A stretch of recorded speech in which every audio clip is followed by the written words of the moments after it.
You're looking at a live picture of the Birch Building, the criminal courthouse in downtown Nashville. At this hour, a critical hearing is entering its fourth hour for a Metro police officer charged in a deadly shooting.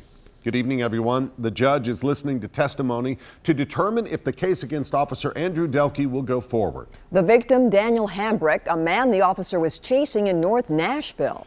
A number of people are at the courthouse for this hearing, including News Channel 5's Matthew Torres. Well, at times this felt more like a trial, but Judge Melissa Blackburn hammered the point that this is only a preliminary hearing to determine whether or not there is probable cause to bound the case over to a grand jury. And like you said, we are now entering the fourth hour of this since it started around 1 o'clock this afternoon. And since then, the courtroom has been packed with supporters from both sides. We heard a recorded interview from Delke and TBI agent Stephen Kennard 2 days after the shooting. Delke says he chased after Hambrick because he thought he was a threat for having a gun, and that at some point Hambrick faced the officer with that gun but kept on running.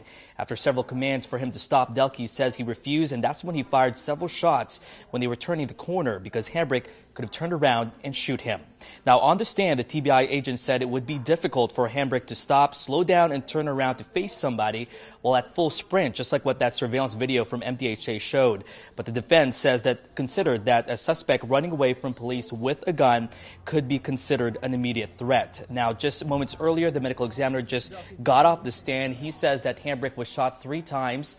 2 of the fatal shots were one in the side of the back and also on top of the head. Also, the defense is now kind of considering whether or not Hambrick was actually turning at a different angle that could have meant that he was about to fire at Andrew Delke. We'll have much more of that part coming up on News Channel 5 at 6.